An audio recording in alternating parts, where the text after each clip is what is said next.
So now we're ready to start our first crochet chain. Be careful not to be mistaken between the tail of the yarn and the yarn going to the ball. This might sound strange, but very often it's very easy to start chaining this tail of yarn, but then you don't go very far. So here's the hook. Your slip knot is on the hook. You have your tail of yarn towards you, and you will put it over your index finger and put your index finger just underneath the slip knot. Now the yarn coming from the ball runs over my index finger and into my hand. If this feels a bit slippery, this is the tail, let's put it to the side. If this bit feels too slippery, you can always weave your yarn around your fingers. This is a matter of personal preference, so I encourage you to experiment with the way you hold your yarn inside the hand.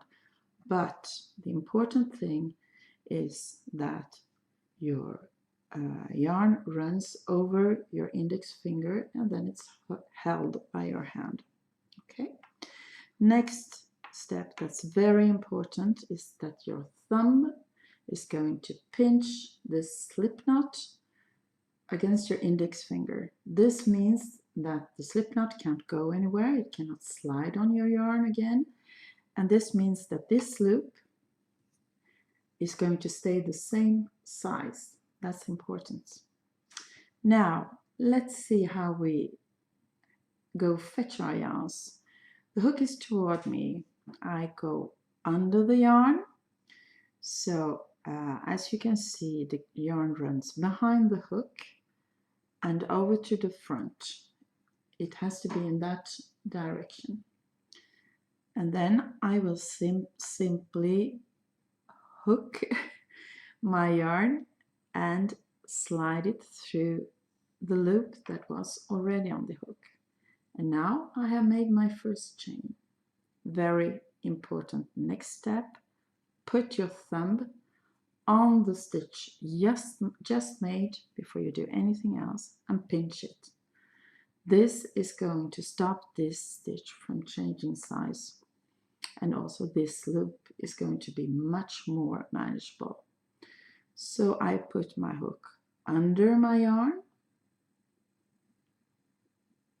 If needed, you can rotate the hook a little bit so you really catch the yarn, and then you can rotate it a little bit towards you so it doesn't catch on the loop that's already on the hook. Make sure that this part of the hook is turned downwards towards the stitch just made so it doesn't catch on the loop. And pull through and another chain made.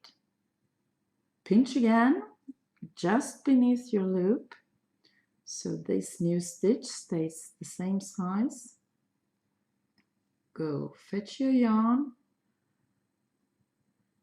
pull through.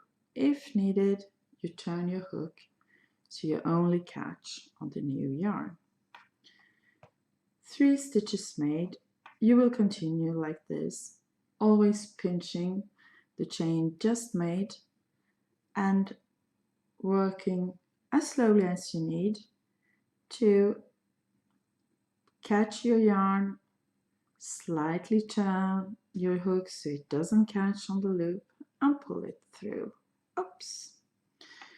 As you can see, this chain is far from perfect, and your first chain will be even less perfect, but that's okay.